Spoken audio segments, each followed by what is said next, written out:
fiction, science fiction, horror, fantasy, crime, LGBT, thriller. You have now entered the House of Mystery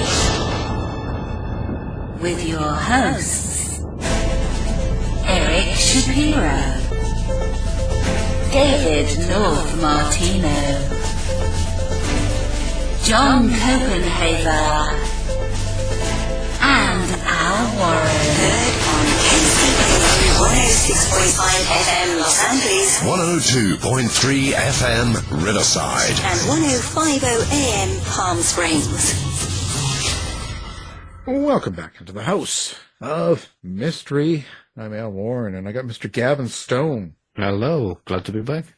Yeah, hello. You can run the show today. I just got back from a week work. Oh, yeah. And you've been sleeping all week. You've been just, doing your nails and... I know, I'm having a really bad hair day, though, to be fair. Oh. That was below the belt, wasn't it? That was. And eventually don't worry. I don't get mad. I get even. Oh, no doubt. I'm sure you'll get me back. I'm calling up the Prime Minister right now. I've got him on speed dial. Anyway, well, so we've got another one of your friends here, someone that you have been beaten up by, I'm sure, several times. More than likely. Yeah. So now she's an author, and her latest book I see is A New Game, and it's an Elle Anderson series, and this is book 4, so it's a series. We'll get into that. So Adair, thank you for being here. Thank you so much for having me. I wasn't quite sure Gavin wanted to talk to me anymore after, I talked to him once already. I figured I'd be shunned. Oh, was it that bad? I had a blast, so I really enjoyed it. I guess. Yeah, it was like, catching up and talking about the good old days. It was probably the most fun interview I've done for a while on my channel. I'm not quite sure how much we got to anything substantive, but it was a lot of fun. We ran with it. Yeah. Well, and so when I hear that term, the good old days. Ooh. When that comes up from someone like Gavin or anybody, especially someone like you both have been in this, and let's say in the intelligence and the military and that side of the world, the modern world.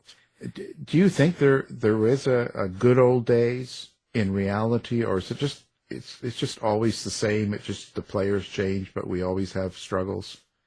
I think it's more the latter. As when you refer to the good old days, you always look back at things with more fondness than you feel in the moment, especially, anything military. Chances are you were embracing the suck when it was happening, and then you turn around and you can laugh at it later because, dark humor is one of the things we all use to cope.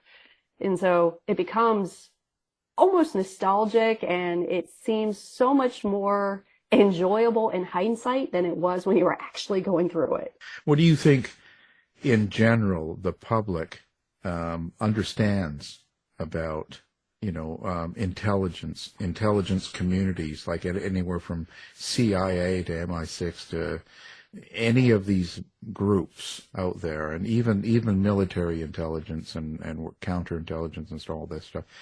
Do you think that if the general public kind of gets it right from watching Jack Reacher and all these other things? Is it, or what do you think we miss? Unfortunately, no. The general public doesn't get it, but that's okay. I mean, if they truly understood, then chances are, we're probably doing something very wrong.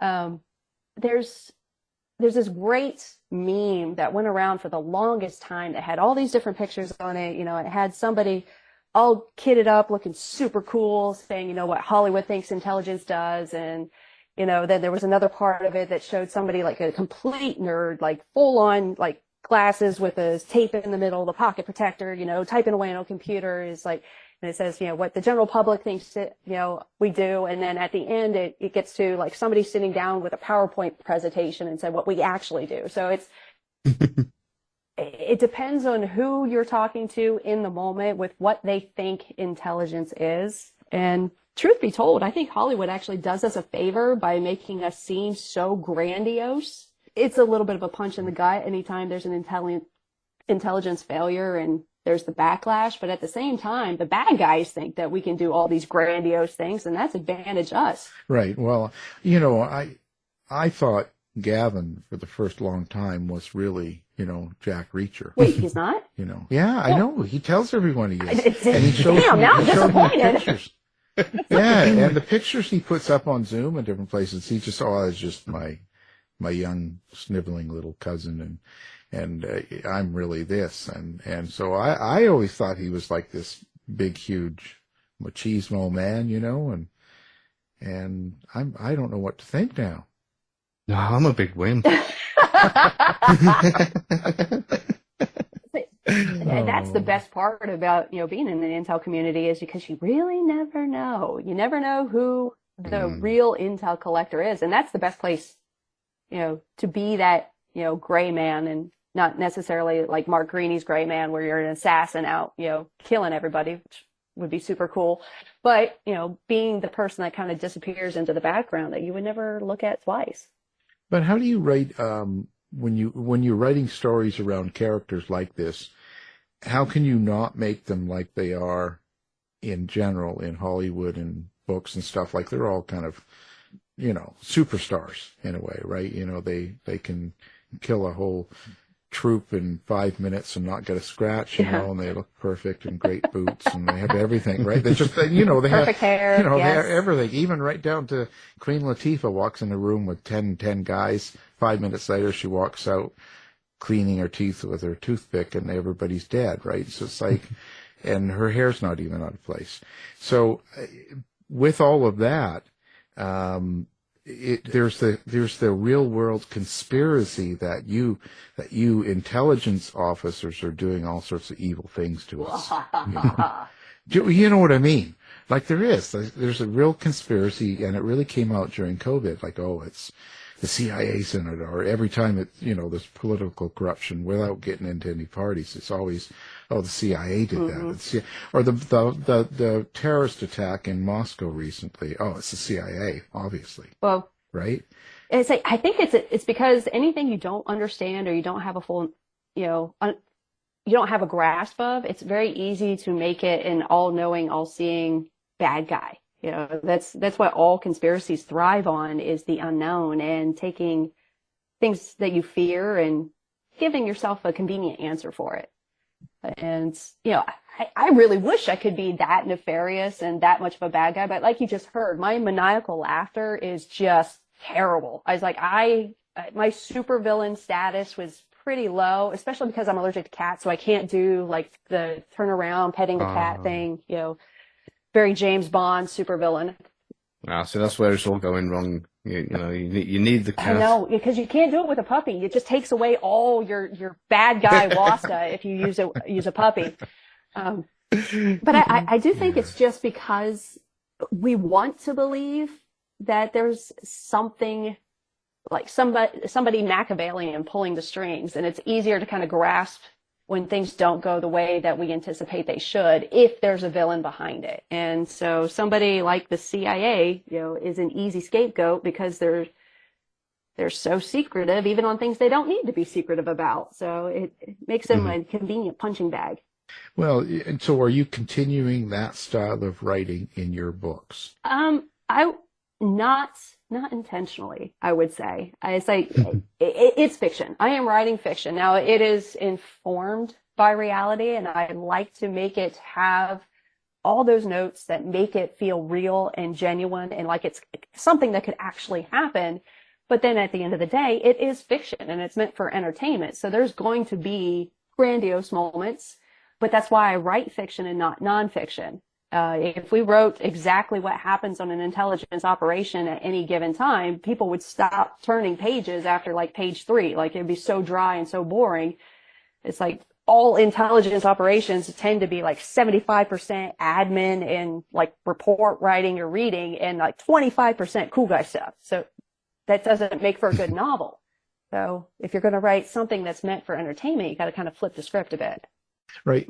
So do you actually take in a lot of your history and what you've done in your different jobs? Do you actually take some of that, and does it influence what you do, right? It absolutely does. It'd be almost impossible for me to not draw on my life experiences, which in a lot of cases, most people would not believe. It could almost be a story itself, but the truth is always stranger than fiction. And so I'm not certain anybody would believe it. I say, no, this is what really happened. But it does make for great fodder to inform my story. So it just fleshes out a world for me where I'm able to, for example, if somebody's fast roping out of a helicopter, I know how to do that. I have done it myself, so I can add in those little details to make it feel real. And,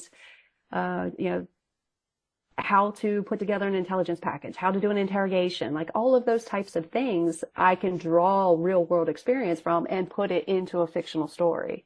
So let's talk about this series. And so who is Elle Anderson? So I like to joke that Elle Anderson is my, alter ego. Like if I could, kind of like Lee Child once said that, Jack Reacher kind of did all the things he could never do and get away with. I like to think Elle is like that.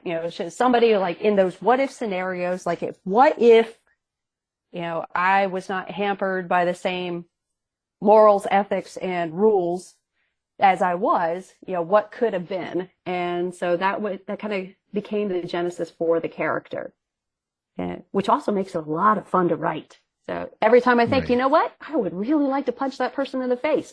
Elle can do that, Yeah, you probably really do. And just, I know. Well, I can maintain plausible deniability. Yeah. Well, I was just, because you're bad guys and stuff, right? Mm-hmm. Because obviously Elle is the one that's doing the good, is trying to have good things happen. So you must have people doing bad things and trying to hurt people and do bad things. And so when you do that, I'd imagine that those bad characters, where do they come from, right? Like, you kind of designed Elle after you a little bit, or definitely because you're the author, you're somewhat in her. So your bad guy, is that like Gavin? Absolutely. You found me out. There was my first main villain was actually modeled completely after Gavin. Yeah, just without the screw ups. That's why I could never be a bad guy, because I just screw everything up too much. Like, truth be told, there's a little bit of me in all the characters. Like I have my protagonist, but then I have the supporting cast of like a team that supports her, and there's bits and pieces of me in each of them and in the bad guys. So it's a very therapeutic way to explore, kind of darker impulses, darker thoughts. Anybody who's dealt with PTSD, you tend to go down rabbit holes. And so writing's very therapeutic in that regard. But even the bad guys have some traits that I've either crushed down in myself or have witnessed in people around me. So that, again, kind of adds that realism to them, and it makes them all more personal to me. But not allergic to cats. Not allergic to cats. I have not done an allergic to cats character yet, so I do feel like I'm lacking in that regard. Yeah, and we need to get that in the next book. So last time we spoke, I remember we had this conversation about continuity, and we talked about things that kind of get to people. Like I think it was you that said you read a book once where the character pulled back the hammer on the Glock, and you were going, and going. I think everybody has one of those moments. Yeah, because I saw a post recently, and I can't remember who it was. It might have been Mark Graney, but it was on about one of these experts, we'll call them, decided to send him an email going on about all the things he'd got wrong in his book about a particular firearm, and I thought to myself, I wonder if that's why sometimes they do it, is to get the buzz and get people talking, and I thought to myself, wouldn't it be good to put something in like that deliberately, just to make it become an internet sensation? So have you ever done that, deliberately put something in that is wrong, just to wind your audience up a little bit? Yeah, it's going to be super tempting to do that now. The thought hadn't occurred to me before, but now I'm really tempted.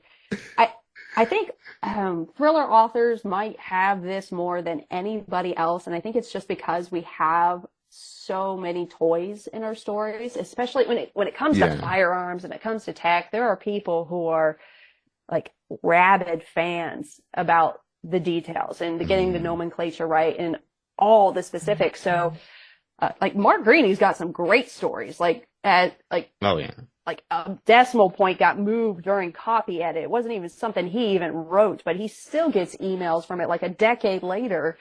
I think he just had something where somebody wrote him a long email, like bashing his publisher and editor for that was the one, including the 2011. Yeah, that's the one. Yeah. He was like, this gun doesn't exist. I'm like, oh, actually, it does. It's pretty sweet, but like long diatribe about how this weapon does not exist. I'm like, you might want to try Google. Yeah. I think that happens to thriller authors more than anybody else. So you don't even need to make something up to cause controversy. Somebody is going to find something in your book that is going to just raise their hackles, and they're going to let you know about it. Oh yeah, I remember doing my masterclass with Dan Brown, and he was which book was it? It was not the one with the angels. It was the other one, Inferno. And it was all about because that's one of my favourite fiction novels of all time, Inferno. And it was on about the fact that there was a museum and they were running through a particular museum, and he got everything right up the stairs onto the landing and blah blah blah. And they went in through a toilet door on the left. And he had that many people writing saying that toilet door's on the right, not on the left. And wow, they're all out there. Oh yeah. Well, that was me. Was it you? Well, I say I've had people I know you're not supposed to read your reviews, but I do. But I take them more as data points. So whenever somebody writes how they felt about it, even if it's not a constructive criticism, I can still take it as a data point. Was there something about the story that is just not sinking in or is causing friction? Mm-hmm. A lot of times, what people write are more a reflection on themselves than your story. But even so, I had people who were like telling me that in my first book, I described Baghdad International Airport, telling me I was completely off in the descriptions. And obviously I'd never been there. I'm like, actually, yes, I have many times. I question whether or not you've been there, like things like that. That, and, inevitably somebody hasn't read my bio before they decide to trash me and tell me I have no idea what I'm talking about and that he does not know what he is talking about, obviously has never done this. Oh, yes, my precious. You do have to kind of chuckle about it. I'm like, man, it's like you took all that time, write this. If you maybe 5 seconds, you could have figured out that maybe you were a little off target. That's it. Yeah, just type my name into Google and you'll find out, there's my bio and you can see for yourself. But, I think it's interesting the perspectives you can get from people who viscerally hate your work. And it's always fun to see how they translate what you write as in being who you are as an individual and as, what your beliefs and what your perspectives must be. Apparently they don't understand the concept of fiction. Yeah, there is that. Yeah. I'm sure you've had the same thing, Alan. Oh, me, I do all the time. But I hunt them down. I find their locations and then I hunt them down, go to their house, scream at them. See, now this is why he keeps you around, Gavin. He's just buttering you up so that way you can use your intel skills to go and help him find his lipstick list. Yeah. That must be what it is. Well, and now we've got a trio. Now that he's got your email as well, that's it. There'll be no stopping us. I'm in. I guess I do take it all with a grain of salt. And it's just like with any art, it's subjective. So no matter how much blood, sweat, and tears you put into something, you could think it's the greatest thing ever. Somebody's going to turn around and go, "That's trash. Why did you do that?" And you just have to let it go. It's like not everybody has the same taste in art or in creative outlets. And so you can't expect everybody to jump up and down and say, this is the greatest story I've ever heard in my life or read in my life. And that's okay. Yeah, you've just given me an inspiration as well. You know, us three, we should do a book called The Book Club, but instead of for readers, it's a book based on authors that get together and they look at their worst reviews and they hire a hitman to go around killing them all. And Well, yeah, spoiler alert, man, that was should have held on to that part. Leave everybody in suspense. Oh yeah, that's it. What can I say? I'm new to the game. Yeah. There you go. No, I actually I don't look at mine anymore. I don't. I when I go to Amazon or I go to Goodreads or anything like that, it's got your name and it's got how many books and how many reviews, and I look at the overall. So if you got like a couple thousand and then it goes 4 out of 5 stars is your average. Good enough. Yeah, it's fantastic. That's all I need. You know, I give myself a 3 star, so if I'm above what I give myself. Nice. I like it. I can't be that bad. No, I can't. You can't worry about it. It's just, you got to do what you can and go for it. Well, did you come up with Ella? Elle? Elle? Was Elle the first thought in your mind, like developing that character and then the stories that you're going to put her in, or did you have kind of a thought of what was happening, like a story, and then you developed Elle to fit or work in that story? It was more the latter. So I had an experience, and I've told this story before, so I'll try to truncate it for those who've heard it, but it was on my last deployment in Iraq, and we were in a convoy that was going out of the green zone into the red zone. So for those who don't know, going out of relative safety into the you don't want to go here part of Baghdad. And we were being escorted by the Iraqis. So, pucker factor's a little higher. And we turned down a very dark, very secluded road, and all the hair on the back of my neck just stood right up. You kind of, you hold your weapon a little closer, you start looking a little harder, but in that moment, I had a bunch of what if scenarios start just running through my head. Most of them terrible, but because of that, I started thinking about, okay, what would I do? And then in the creative part of me just started going, okay, if I could do anything I wanted, what would I do? And that was kind of the genesis of the character. Eventually when I sat down to finally start writing the story, I gave myself a character that could do whatever it was I wanted to do, but was restricted for one reason or another. So it really was the event drove the character, and that feeling made it into the first book. And one of the what ifs made it into the first book, just not necessarily the scene with the convoy. So what's your relationship like with Elle? And I say that as when you are writing Elle, are you hearing her voice? Do you see it like a movie? Is it like I get several types of descriptions from writers. Like some say it's like my sister, it's like my kid, it's like my friend. They hear voices, some see them in movies, some, all these different things. What's your experience? It's kind of funny you say that. Most people tell me they hear me when they read Elle or see my mannerisms, but when I'm writing her, I'm along for the ride. I am generally surprised by what she does, and I think that's what makes it so interesting for me to keep writing her. She's cathartic for me. So in a lot of cases, that is what I'm thinking is like that this kind of character would be able to do the things that I could only think about doing. And I let that play out on the page. I can honestly say I have a general framework for how each of my books are going to go, but how I get from point A to point B has been a surprise every single time I've sat down to write. And truthfully, I thought I was done with Elle after my third book, but she was not done with me. So hence book 4 became a reality. And in book 4, I tried to do a back and forth, 2 protagonists essentially. One chapter devoted to Elle and one chapter devoted to a former supporting cast member, now a main cast member. My intent was to have him take over the series and have the story be his next. But as I said, Elle was not done with me. So she ended up running with the story a lot more than I anticipated, which I enjoyed thoroughly.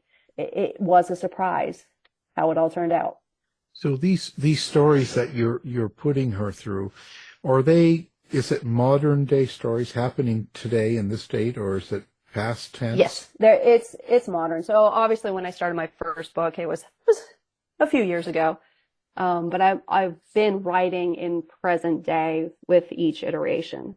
So with the last two, they've been stateside, which has been a whole lot of fun for me because I started off writing overseas for my first two books, and then I brought it all back home, and it's been fun to be able to do something different. You know, I kind of drew on all the sites and locations that I had visited over my service time, and I kind of thought I would keep doing international stuff, but then the story just was served better by coming home. And of course, then I blew a bunch of stuff up, which was really fun as well. Yeah, having firsthand knowledge and lived and breathed in a lot of the locations that I set my story in almost made the characters more real for me. Are we allowed to mention your novella at all that you've got coming up? Yeah, we can mention the title for it. Book 4 does end on a bit of a cliffhanger. And I don't want fans of the series to think that I'm just going to leave it at that. There will be more Elle Anderson, but there's going to be a delay. So that I don't anticipate the next book in the series coming out until next year, probably late next year. But in the meantime, I do have a novella and a short story that will be coming out in the fall. And before anybody gets their hopes up too much, they are not in the same world. And as a matter of fact, not even really the same genre.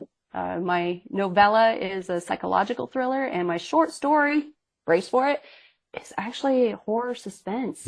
No. Yeah. It was fun to take on the challenge. You know, not only creating new worlds and new characters, but particularly with the short story, I had to do it and keep it under 4,000 words. So that was something I hadn't done before. So new genre, new characters, and oh, by the way, you have a word count limit.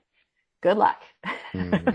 It was. I mean, I've read it, and it you know when you see these things like that, you know, you see these kind of gripping right from the start, says, you know, blah blah blah. It actually really was from the very first moment you start reading, straight away you want to know what's going on and what's coming next. And I read the whole lot in one sitting. It was brilliant. So, but yeah, we'll leave it at that for now, and get back to doing Elle Anderson. Yep. What I will say is my novella is coming out through Silverback Publishing, and it's this incredible group of guys who got together and they found this niche in kind of the writing community where a lot of authors have great story ideas that might not make a novel but would make a great novella, but then publishers aren't interested in putting out novellas, and unless you're a big name who's you know, doing it in addition to something else, you know, chances are you're going to get poo-pooed if, you know, you're like, hey, I got an idea for a novella. Oh, by the way, it's not connected to my main series. Well, Silverback wanted to take advantage of all the ideas that keep popping around in a lot of our heads that, you know, never make it. Well, no. Great concept. Yeah. And they took that and then they're doing like, kind of making it interactive with the reader. So you can, help pick the covers. You can get advanced looks, inside looks. You could potentially have your name put into the books. You know, they give you exclusive content with the author. So it's a really, really cool concept if you're a reader. Mm-hmm. And it's awesome to be a part of it. And I'm really excited that, you know, I'm going to be working with these guys to get the novella out. But in the meantime, you know, we're working on Steve Stratton's novel right now. That one's the next one to be published. So all props to Steve and a victorious release on his part. And then everything's going to be shifting over to me. Well, hey, yeah. There you go. It's all about you. Listen, did you have a subtext, a meaning behind each one of these stories in this series? Or is this purely action, entertainment, and that's it? You know, as much as I would love to say it's just purely action and entertainment, there are a lot of underlying questions. So, you know, I think the one I play with the most is, you know, the concept of the ends justifies the means. What is too far? When does doing the right thing become the wrong thing, or doing the wrong thing for the right reasons? When does it cross that line? So I play in that gray area a lot in my stories because I find it fascinating. And so it's something that, like, especially the Elle Anderson series, my character is definitely, let's just say, high functioning sociopath. That's probably the best way to put it. So, female version of Gabby. Yeah, I was actually just thinking when you were on about that grey area, I was thinking, that's because that's where intelligence officers live. Essentially. So now you give you a covert operative, who does black ops, and they live in that gray area. What could possibly go wrong? So, those kind of questions of, is, murder, is deception, is, manipulation, are all of these things acceptable if the ends are worthy? If, you, at the end of the day, if you think your cause, or if you're saving lives, is it okay? And so that's kind of the underlying subtext and theme behind the series. Do you think, let's just say, do you have to be kind of cautious on what you do talk about in one of the books in the series, because things are so heated in today's world, politically and military and agencies and stuff like that? Do you kind of really stay away from certain events or ideas? I have shied away from coming straight out and being explicit with some things, but it really hasn't been because I was trying not to do something that was potentially inflammatory, even though I've inadvertently done it. It was more because it just didn't serve the story. So I didn't feel the need to put in anything that would pull away focus from the way the story was already unfolding. Really, the only thing I ever pay attention to is I'm very careful about when I talk about tactics, techniques, and procedures, and I intentionally shy away from using specific nomenclature or going into any details on, like, tech or essentially anything that could be construed as something I did while I was on active duty. Because then all my manuscripts, everything gets turned over to the Pentagon for a review. And so I just want to make it super easy for those guys to not have to turn around and tell me to redact something. Right. I chuck it all in. I've said my plan from the beginning was to try and get it banned. And I thought, because if it gets banned, it'll go straight to number one and it'll hit the headlines. It'd be the best thing that could ever happen for me. And unfortunately, despite making revelations about the Freemasons and all sorts of things, it didn't get banned and nobody got upset. So, I'm trying harder with book 2. I'm really going to do some damage this time. Well, all you have to do is make sure you say something bad about Taylor Swift and you're probably gold. Yeah. That's where I've been going. Yeah, exactly. Okay. Right. Now I know. Just do a slam on Taylor or something like that, and you got it, man. There you go. You'll go viral in a heartbeat. Might not be for the good I'm trying reasons. to. That's it. I'm upsetting the wrong people, then, aren't I? I'm trying to annoy the US and British governments, but no, they're just taking no notice because I think they're probably used to me by now. If I'd have gone down the route of Taylor Swift, then I'd have been in the headlines by now. Yeah. Hear me? Yeah. Well, I should have called you first. Yeah. Yeah. Just, do something like that. Come on.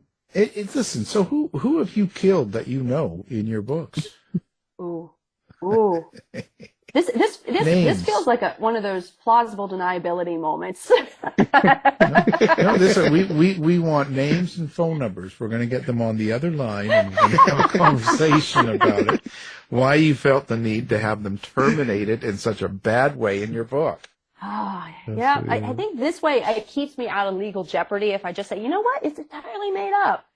Oh, yeah. So everybody, if you look for Gavin Stone in book 5, getting slaughtered by Elle Anderson. Yeah.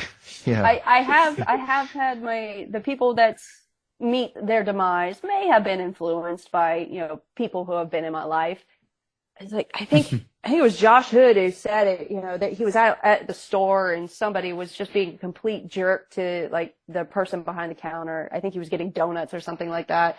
But as he's sitting there, he didn't say anything. He's just in his head. He's like, oh yeah, I'm killing this guy in the next book. It's like taking in all the details. It's like, and that's something you can do as a writer. It's like, if anybody were to say that in real life, you would be canceled. You would be in a whole lot of trouble, but you put it in the pages of a story with, let's say, an action hero, and it's expected. And so it's not only okay, it's vindicating. There you go. See, now we know what to do Oh, yeah. here. We're getting book 2 for Gavin here ready. We'll help you come up with your target list. Don't worry, we got you. Yeah. That's it. So it's just going to be a serial killer book then, isn't it? We're just going from one to another, popping off all the people we don't Hey, like. you know what? Everybody likes a good serial killer story. You can't say they don't. Yes. Uh-huh. Yeah. I'm detecting a theme now. I'm just wondering about this whole book club thing where we just go around killing all the people. Yeah, it is kind of getting a bit, it's come up a few times. I'm thinking maybe the next book convention, instead of promoting books, all the authors just get together and just decide who we want to kill. See, I think it was, And you could be. was it Thriller Fest this year? They actually had kind of like a running gag about that, like, how not to get killed at a thriller or a writers convention.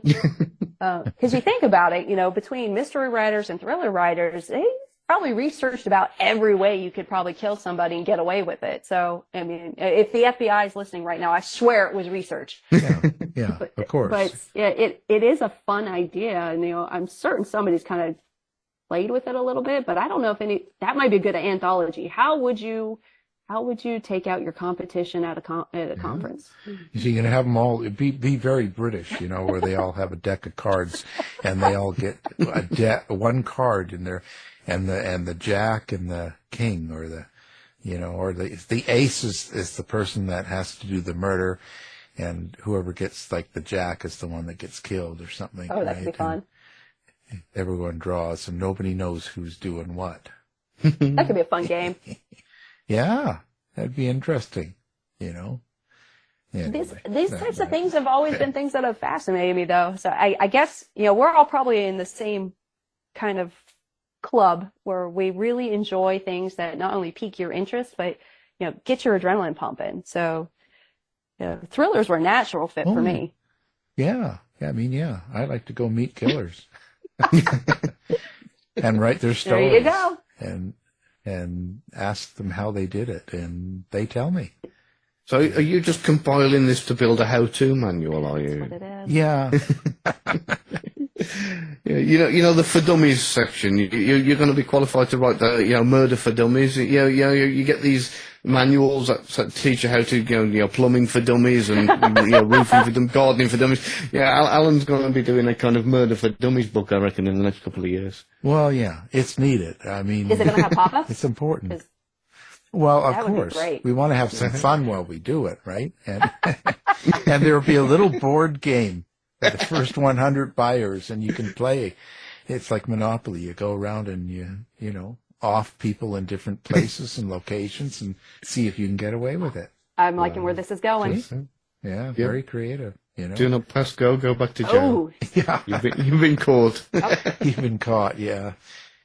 Monopoly or Oh, Murder I won't Edition. say it. The Murder Edition, and it was like I was going to say, and you can get the Trump card and you get out of jail free. That was a softball joke. I'd have been disappointed if you hadn't taken that one. Yeah, it was just too easy, Yeah. to say. Low-hanging fruit. But, yeah, well, don't get me excited here. So when you are writing this, like when you started book 1, right? Did you know it was going to be 4, and you were talking 5? Like, so in your mind, did you kind of already know where you were going to go over 4 or 5 books, or is it just come as it goes, Honestly, when I first started writing, I just wanted to write. I just wanted to see where I could go with it. I had a vague idea about three storylines, or 3 parts of an overall story. So I guess you could say I had the idea for 3 books at the get-go. But when I started writing, I just really wanted to write the story. I had zero intention of doing anything more than that. But then when I got to the end, I was like, well, let's see what this publishing thing's about, and started doing the research on that, I did the typical nerd thing. I went and got a book and I read about, what it takes to get an agent and query letters and the publishing process and all that fun stuff. And I got an agent and then I deployed because I was still active duty at the time and I kind of forgot about it. I know that sounds weird, but things are a little bit different when you're deployed and your focus is elsewhere. But when I was on deployment, I noticed everybody was reading on a Kindle or a Nook or some type of e-reader, and nobody was really carting around books anymore. And kind of went back to what I knew about independent publishing. I was, well, you know what? I could do this right now and stop the querying process, like, the rejection process, I should say, of, having all the traditional publishing houses go, yeah, it's great, not right now. So I asked my agent, hey, can we go ahead and do this? And he said yes. Luckily, he had a small company where he helps writers put together a nice finished product if they're going to do it on their own, and partnered up with him. And that's how the series got published. And, when I went to start the second book, I was feeling pretty good about myself because during the process of the first one, I learned a lot. I got my teeth kicked in quite a few times. I finally got to the editor I still use to this day, who is a goddess. She's evil, but she's a goddess. And she whooped my ass. And so I got a little cocky with book 2 and thought, I got this. And I turned in my first manuscript of book 2, having a little swagger, and it came back with dripping and metaphoric red ink. I felt that punch go all the way through my stomach to the spine. I kind of curled up underneath my desk in the fetal position for a little while and just kind of whimpered. And then I got back to it. So she got me through the sophomore slump. So, and by the time the third book came around, I was tentatively hopeful instead of cocky that I finally figured this out. And I was stunned when she came back and she only cut 5,000 words, which if you knew my editor is unreal. And she's like, why don't you add some here? I'm like, really? Holy crap. So, Wow. And then I thought it was done. Like I mentioned earlier, my characters were not done with me. So then that's how the fourth book and what will be the fifth book came to be, is I had a whole new storyline pop into my head within the world of my characters, where I really thought one of my secondary characters was going to become my main protagonist. That was how I went into it, thinking I was going to have Elle Anderson and Julian Saunders, who's the other character. I thought I was really going to kind of pivot towards him, and it was going to be much heavier towards him. But yeah, Elle wasn't having that. So it ended up being about 50-50. The characters aren't giving up with you, as you say. Do you tell your therapist this? I have a Do they let you drive? great coffee mug that says, I know the voices in my head aren't real, but damn, they have some good ideas. That's kind of what I equate Just this wondering. as. Yeah, I was just wondering, if you tell your therapist, you might not be able to drive anymore. Well, and- actually, my therapist already knows I'm certifiable. They knew that going in. So I think we're on a good, solid standing. Well, if she's tied up in the basement. Hey, details. He said I was okay. Yeah, that's it. Throw her some raw meat once a day. I let her have a Oh, vegetable terrible. or two. I am not completely heartless. Yeah, you're a modern kidnapper. Yep, give her some fruit. She can't get scurvy. We're good. Oh, how sweet. What a sweet girl. My God. And so listen, in the new world, are you in social media? Do you have website? Do you do where do people find? Where do they find you? I have a website. It's amadair.com, and all my social media is linked there, so it makes it super easy. But as much as it pains me still, and I know Gavin and I talked about this, I still get anxiety every time I post something, just because, couple of decades in the intelligence community, you get used to not doing things that, go out to the public and make you stand out. But when you do something like become an author, if you're not available to people who are interested in your work, you don't exist. So yeah, I'm on Instagram and what is it now? X and Facebook, Threads. Yeah. I have not succumbed to TikTok. I don't think I'm going to succumb to TikTok. That's like my last battle. Live the dream, jump into TikTok. Oh, it's just, I just do the same thing on all of them. So it's just a show or books and stuff like that, and funny jokes, and that's it. And it's good. Most people interact good, and you get some nutballs, and that's okay too. I thought my kind of nutball would be all right with you. I know cyberstalking's wrong, but your dad jokes are just too good. Yeah. Yeah, and I would just, I welcome them. I just tell them, I always tell them, I give them one of the others' address, like Gavin's or somebody. Oh, brilliant! I'm going to start doing that. That's why I have to keep moving. Oh, and it's funny, and you get the ones that do stuff like, oh, love you long time. You're so good sounding to me. You're such a good person. Why don't you friend me? I always tag Gavin. I always say, try Gavin. He's got a Jaguar. I'm broke. Doing this. I was like, I go by Gavin in other places. Yeah, that's what I do. I tag the different hosts. I take turns, and I always tell them, oh no, I'm broke. I have no money and I'm a loser. But Gavin's got a brand new Jaguar, and he's good looking man, big, huge wanker. You gotta, and then I tag him, and so. Have at it. He actually does, however, they never contact me, so whether they're just looking at my picture and going, oh no, I don't know what he sees in that guy, or not, I don't know. I don't know. Well, what you need to do is you need to tell him that the picture is just his cover ID. It's not what he really looks like. Yeah. Yeah. Yeah, I'm much uglier in real life. Yeah. Oh, it's terrible.